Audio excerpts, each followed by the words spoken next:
Recentemente eu estava brincando com os meus filhos e várias outras crianças no play do prédio em que moramos e elas corriam de um lado para o outro. De repente eu percebi, distante de mim, uma mãe gritando com algumas crianças porque elas estavam correndo em cima da grama e o meu filho mais velho estava no meio. De longe, vendo aquela cena, eu continuei ali, só observando.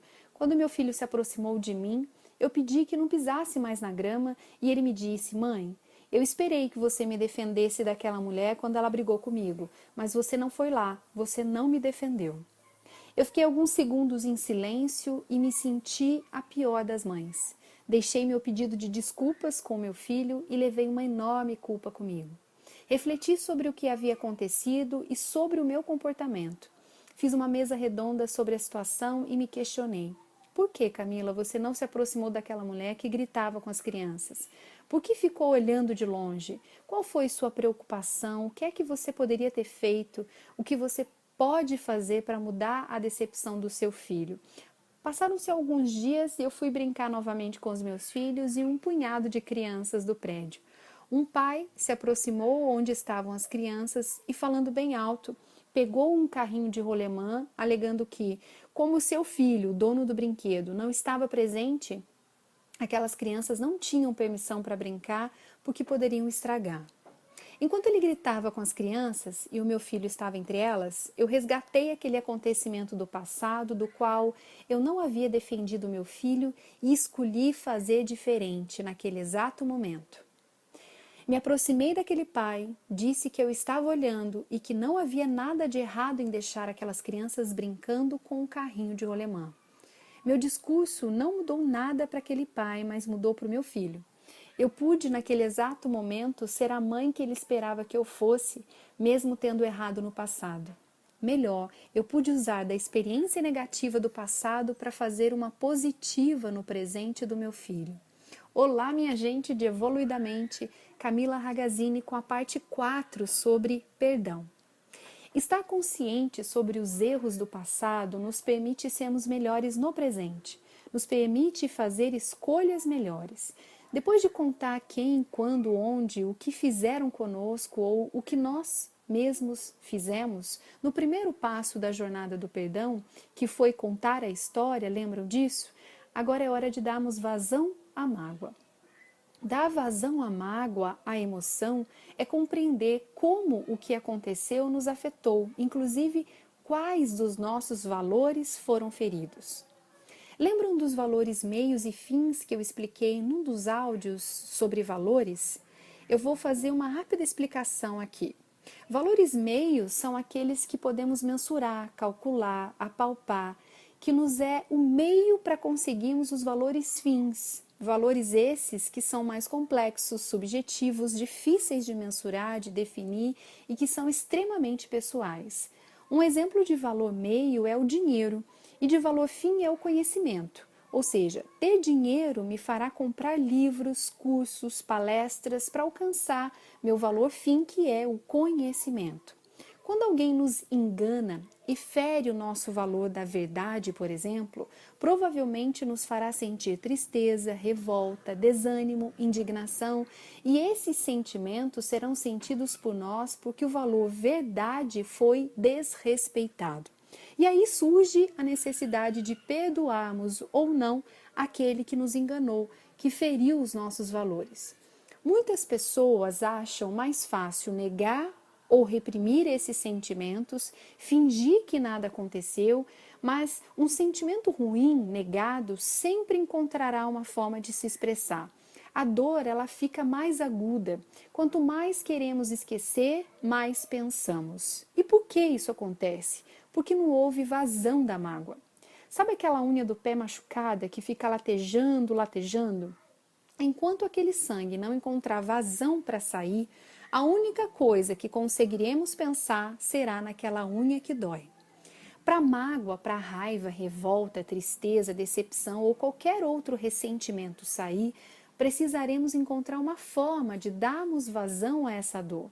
Porque senão, minha gente, ela continuará de um jeito ou de outro latejando. Os neurocientistas já demonstraram que uma ferida psíquica, como a de ser enganado ou ser excluído, estimula a mesma parte do cérebro que é estimulada quando sofremos um ferimento físico grave. O cérebro processa e sente os ferimentos da mesma maneira. É impossível darmos vazão às nossas mágoas negando o que nos aconteceu ou o que estamos sentindo. Uma perda de um filho, de um casamento, de um emprego, inesperadamente, pode nos fazer negar de início para termos condições de aceitarmos o que nos aconteceu. Porém, quanto mais negamos a situação e os ressentimentos, mais difícil será o perdão e isso pode facilmente nos levar à autodestruição. Ouso dizer que pessoas que consomem drogas encontraram nelas uma forma de negar uma forte dor. Tem uma frase que eu gosto muito de um arcebispo da África do Sul chamado Desmond Tutu, que diz: "Se me revolto, sou humano. Se permaneço trancado na minha revolta, sou prisioneiro." Você se sente um prisioneiro de situações do passado? Até quando se permitirá ser um prisioneiro de si mesmo? A única forma de nos livrarmos da mágoa, da culpa, da dor é enfrentando. O que fazer quando um ente querido morre, quando um cônjuge vai embora, quando se recebe um diagnóstico de câncer terminal? A única coisa a se fazer, minha gente, nesses casos é aceitar o que aconteceu, porque negar é uma luta já perdida. E aceitar é reconhecer que as coisas mudaram, que não podemos voltar no passado, mas que podemos pelo menos aprender algo e fazer diferente no agora. Quanto mais negamos o que nos aconteceu ou nos culpamos porque poderíamos ter feito diferente, mais adoecemos, mais nos revoltamos e mais vivemos no passado. Quem vive no passado é prisioneiro. Aliviamos a dor aceitando o que nos aconteceu, mas como aceitar o que nos aconteceu? Dando vazão aos sentimentos. E é isso que a gente vai fazer no segundo passo da jornada do perdão. Comece reservando alguns minutos para analisar os seus sentimentos. Se não for hoje, que seja amanhã ou depois, mas não deixe de fazer essa análise caso o perdão seja necessário na sua vida. Quando eu reservo um momento para analisar os meus sentimentos, fica mais fácil saber o que está me fazendo sofrer.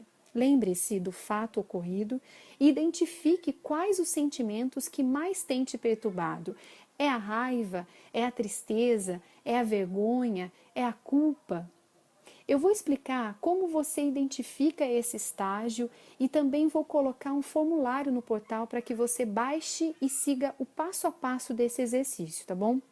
Você irá pontuar a intensidade e a frequência de cada sentimento. A intensidade representa o quão pesado esse sentimento está para você. E a frequência representa quantas vezes durante o dia você sente a raiva, a tristeza e assim por diante. Tanto para a intensidade quanto para a frequência serão 3 níveis. Nível baixo, médio e alto. O baixo receberá o peso 1.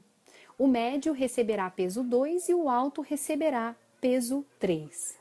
Intuitivamente, você vai pensar na pessoa ou na situação e vai classificar em baixo, médio ou alto, tanto para a intensidade quanto para a frequência desses sentimentos. Então, por exemplo, se eu penso naquele dia que o meu amigo me roubou e eu sinto muita raiva, a intensidade para mim, intuitivamente, terá peso 2. Ainda pensando no dia em que meu amigo me roubou, a frequência com que eu penso sobre isso é peso 3, porque eu penso quase que toda hora naquela situação. Agora eu vou multiplicar a intensidade, que eu dei peso 2, pela frequência, que nesse exemplo eu dei peso 3, ou seja, meu resultado será 6. Agora, na tabela de estágio da dor, eu vou analisar onde se encaixa o resultado 6 do meu exercício para saber que próximo passo eu devo dar nesse exercício. No meu caso, o resultado 6 se encaixa no nível médio. Sendo assim, eu vou para o passo 3 da jornada do perdão. Vocês vão entender assim que vocês baixarem esse formulário e perceberem como é que faz no passo a passo, tá bom? Fiquem tranquilos.